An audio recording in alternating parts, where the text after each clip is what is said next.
at panibagong araw po na ating sisimulan sa pamamagitan ng kanyang salita. Ang ating teksto ay nagmula sa Psalm 118, 1-2, and it says, "Give thanks to the Lord, for He is good. His love endures forever." Let Israel say, His love endures forever. Tayo pong lahat ay manalangin. Dakilang Diyos, patuloy kami nagpapasalamat sa buhay na iyong kaloob sa amin ngayong umaga. Pagpalain mo kami at gabayan sa pamamagitan ng iyong salitang aming mapakikinggan ngayong araw. Ito ang aming samot dalangin sa pangalan ni Jesus. Amen.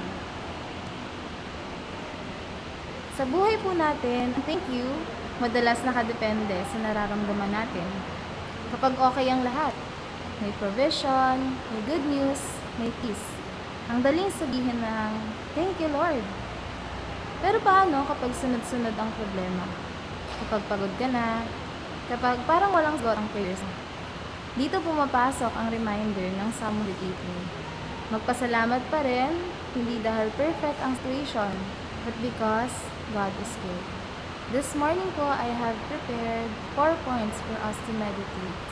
Number 1, God is good, not just when life is good. Give thanks to the Lord, for He is good. Hindi sinabi ng verse na give thanks kapag okay ang buhay. Ang focus ay hindi ang situation. Focus ay kung sino ang Diyos. God's goodness is constant. Ibig sabihin, kahit may sakit, God is still good. May struggle family, God is still good. Kahit delayed ang dreams, God is still good. Minsan kasi, kinukustyon natin ang goodness ni Lord base ang nangyari sa atin. Pero ang totoo, hindi nagbabago ang character niya kapag nagbabago ang circumstances natin. Number 2, love endures forever, hindi temporary. Sa mo ngayon, maraming bagay ang temporary. Feelings, nagbabago, relationships, minsan nasisira, promises, minsan hindi natutupad. Pero ang love of God, hindi napuputol, hindi napagod, hindi nawawala. Kahit nagkali ka, kahit lumayo ka, kahit nag-doubt ka. Hindi ibig sabihin na nawala na ang love niya. God's love is not based on your performance. It's based. Number 3, declare it even when you don't feel it.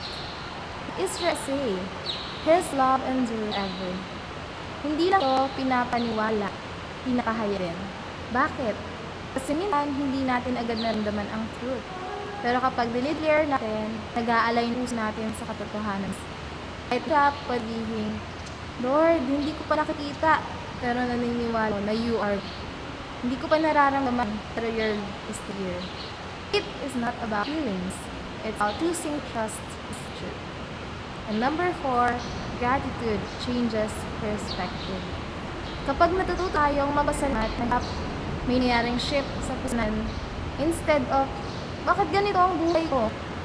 Nagiging, Lord, kasi pa rin kita sa gitna nito. Gratitude doesn't really problems, pero binabago nito ang naw natin sa problema. And for our application, let us ask ourselves, ano yung mga bagay na hirapan tayong ipagpasalamat ngayon? May area ba sa buhay mo na kinakestyon mo ang goodness ni God? Ngayon po, let us choose trust. God is still good. His love is still working. Hindi ka niya iniwan. Let us pray. Lord, maraming salamat dahil ikaw ay lipi. Kahit hindi ko laging naiintindihan ang nangyayari sa buhay ko. Tuturuan mo akong magtiwala sa iyo. Salamat dahil ang love mo ay hindi nagbabago. Hindi nauubos at hindi nawawala. Tulungan ako magpasalamat pagkaka-declare ang truth kahit mahirap. Salamat dahil kasama kita sa bawat sinabi ko. Amen.